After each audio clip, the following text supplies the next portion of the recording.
जय श्री महाकाल दोस्तों, स्वागत है आपका ट्रेडर क्यूब में। तो आज के इस वीडियो में हम करने वाले मिड कैप निफ्टी का डेली चार्ट एनालिसिस और देखने वाले कल का दिन मार्केट गैप हो सकता है, गैप डाउन हो सकता है और गैप डाउन में हमारा क्या ट्रेड प्लान बन सकता है, कौन सी रेंज हमारे लिए इंपॉर्टेंट बन सकती है और मार्केट में कौन से करंट सपोर्ट रेजिस्टेंस वर्केबल रह सकते हैं।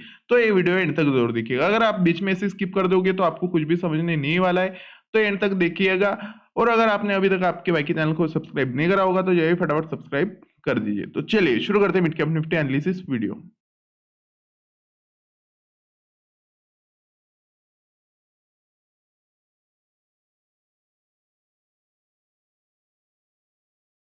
तो जैसे कल के दिन मैंने आपको एक्सप्लेन कर दिया था कि मार्केट में एक कहीं ना कहीं हमें एक हेड एंड शोल्डर पैटर्न बनता हुआ नजर आ रहा है। उसके बाद में मैंने आपको टारगेट भी बता दिया था मार्केट क्या क्या बन सकता है, 10,520। उसके बाद मैंने यहाँ पे आपको ट्रेड प्लान क्या एक्सप्लेन कर दिया था कल के दिन में।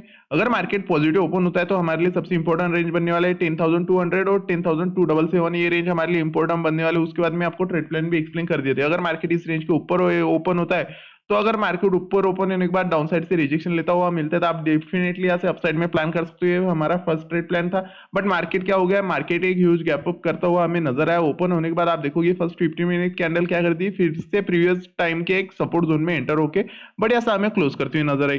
क्लोज करने के बाद आप अगर यहाँ पे स्मॉल टाइम फ्रेम पर शिफ्ट हो जाते हैं तो यहाँ पे हमें क्या देखने को मिला था, हमें एक स्ट्रेंथफुल एक मार्केट में एंट्री होती हुई नजर आई थी बायर्स की। उसके बाद में क्या हुआ, सेलर्स ने उनको डाउन साइड में पुश किया। पुश करने के बाद क्या हुआ, मार्केट ने 10,277 से डाउन साइड से क्या लिया, रिजेक्शन लिया। रिजेक्शन लेने के बाद क्या हमने यहाँ पे एंट्री बनाई, बिल्कुल भी नहीं। हमने एंट्री बनाई इस रेंज के बाद में। जैसे ही मार्केट ने इस रेंज पे अप साइड में इस रेंज को ब्रेकआउट कर दिया इस थर्ड कैंडल ने, उसके बाद हमने कॉल साइड में एंट्री बना ली। और हमारा एसएल क्या था, तो हमारा एसएल इस कैंडल का लो था, ये हमारा एसएल था। यहाँ पे हमारी एंट्री थी और हमारा टारगेट डेफिनेटली ये रेजिस्टेंस जोन रहने वाला था। तो आप देखोगे उसके बाद में मार्केट ने क्या किया, हमें कहीं ना कहीं 2-3 कैंडल तक थोड़ा कंफ्यूज कर दिया। तो उसके बाद में मैंने कहीं ना कहीं यहाँ पे रेडी हो गया था एसएल खाने के लिए। बट आप उसके बाद देखोगे यहाँ पे एक बढ़िया सा मॉर्निंग स्टार बना और उसके बाद मार्केट क्या करता हुआ नजर आया, हमें हमारा टारगेट कंप्लीट करता हुआ नजर आया। हमारा टारगेट कंप्लीट करने के बाद मार्केट क्या किया, आप यहाँ पे देखोगे तो सेकंड अपॉर्चुनिटी यहाँ पे हमें कहीं ना कहीं बनती हुई नजर आई थी इस रेंज पे, जहाँ पे हमारा टारगेट कंप्लीट हुआ। उसके बाद में मार्केट ने क्या किया, हमें एक फिर से न्यू ब्रेकआउट करता हुआ नजर आया। अब ब्रेकआउट करने के बाद यहाँ पे क्या हो गया, यहाँ पे रिटेलर्स फिर से एंटर हो गए बाइंग साइड में, जिनके हाथ से यहाँ से ये रैली मिस हो गया वो यहाँ पे एंटर हो गए होंगे। बट जैसे वो लोग एंटर हुए आप देखोगे मार्केट में आया क्या है, सीलिंग आया। सीलिंग आने के बाद मार्केट क्या किया, डाउन साइड में गया। डाउन साइड में कहाँ तक गया, तो आप यहाँ से अगर फिबोनाची यूज करते तो आपको समझ में आता है कहीं ना कहीं 0.5 लेवल तक मार्केट डाउन साइड में रिट्रास करने के लिए आया था।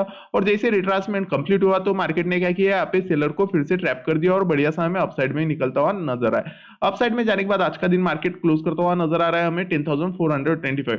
अब इस रेंज का मैंने आपको 3 दिन से आपको कंटिन्यूअस क्या बता रहा हूँ कि मार्केट के लिए मेरे पास में ये रेंज इंपॉर्टेंट रहने वाली है। यहाँ पे मैं एसएल खाऊंगा, यहाँ पे बाइंग साइड में जाने वाला हूँ।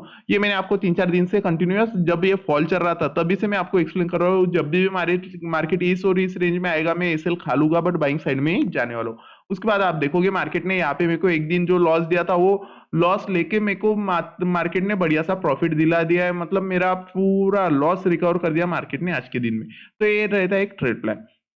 तो कल के दिन की अगर बात करें तो कल के दिन में हमारे लिए सबसे इंपॉर्टेंट रेंज बन सकता है कहीं ना कहीं ये रेंज, जहां से मार्केट में एक पैनिक सेलिंग हमें आता हुआ नजर आया था। ये रेंज भी आपके सिस्टम में ड्रॉ कर लेना, जो कि रेंज हमारे पास में रहने वाला है 10,425। ये भी हमारे लिए कहीं ना कहीं एक सपोर्ट जोन की तरह कल के दिन काम कर सकता है। बट कब, अगर कल का दिन मार्केट गैप अप होता है। अगर कल का दिन मार्केट गैप अप होता है और गैप अप होने के बाद मार्केट अगर इस रेंज के पास में गैप अप हो रहा है और गैप अप होने के बाद डाउन साइड में हमें यहाँ पे रिजेक्शन लेता हुआ मिलता है, डेफिनेटली यहाँ से हम अप साइड में प्लान कर सकते हैं। बट कब, अगर ओपन होने के बाद मार्केट डाउन साइड में आ रहा है। अगर ओपन होने के बाद मार्केट रेजिस्टेंस लेकर डाउन साइड में आ रहा है तो उसके बाद आपको बाइंग साइड में नहीं जाना है। उसके बाद क्या कर सकता है, मार्केट रेजिस्टेंस लेने के बाद इस सपोर्ट को ब्रेकआउट कर सकता है और डाउन साइड में जा सकता है। तो आपको वेट करना चाहिए। अगर मार्केट रेजिस्टेंस पकड़ के आ रहा है तो इस रेंज का ब्रेकआउट होने का, नहीं तो अगर ब्रेकआउट दे रही है तो यहाँ पे वेट करना चाहिए कंफर्मेशन का। हो क्या सकता है, मार्केट ब्रेकआउट देगा, एक ब्रेकआउट भी बनाकर फिर से अपसाइड में आ सकता है और उसके बाद में आपको एक अच्छी खासी अपॉर्चुनिटी बाइंग के लिए दिखाई दे सकती है। तो मेरे हिसाब से अगर रेजिस्टेंस कल के दिन मार्केट पकड़ के आ रहा है तो यहाँ पे आपको बाइंग नहीं करना है। बाइंग तभी करना है जब मार्केट यहाँ पे कुछ आपके लिए पॉजिटिव सिनारियो बनाए।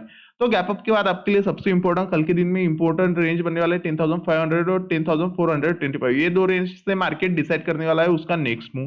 गैप अप में आप अगर मार्केट सीधा सीधा इस रेंज को अपसाइड में ब्रेकआउट करता है तो उसके बाद में आप सीधा सीधा बाइंग साइड में जा सकते हो। इस रेंज को ब्रेकआउट एकदम प्रॉपर्ली मार्केट अगर कल के दिन करता हुआ नजर आता है 10,500 को, और अपसाइड में अगर आपका सेटअप कुछ बनता है डेफिनेटली यहाँ से आप अपसाइड में प्लान कर सकते हो और आपका टारगेट 10,580 रख सकते हो। अगर मार्केट इसको एक स्ट्रेंथफुल कैंडल मतलब आज जैसे ब्रेकआउट हुआ वैसे कैंडल के साथ ब्रेकआउट कर रहा होगा तो आप जा सकते हो, बट अगर वीक कैंडल होगी तो बिल्कुल भी यहाँ से आपको बाइंग साइड में नहीं जाना है, क्योंकि आप देखोगे ये क्या है, एक प्रीवियस टाइम का एक सेलिंग एरिया है। मतलब यहाँ पे क्या हो गया, सेलर्स लोग अग्रेसिव हो गए। अगर इस रेंज में मार्केट आ भी रहा है तो यहाँ पे मार्केट फेक ब्रेकआउट देकर फिर से डाउन साइड में आ सकता है, तो यहाँ पे थोड़ा आपको संभल कर ही एंट्री करनी चाहिए। मतलब कल के दिन के लिए 10,500 हमारे पास में रिस्क लेवल बनने वाले गैप के बाद।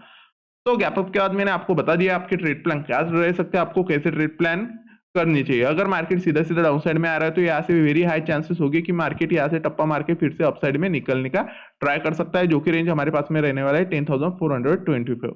अब डाउन साइड की अगर बात करें, अगर मार्केट कल का दिन गैप डाउन होता है तो गैप डाउन में आपके लिए मैं जो बता रहा हूँ वो रेंज आप अपने दिमाग में फिट कर लीजिए, जो रेंज रहने वाला है 10,350।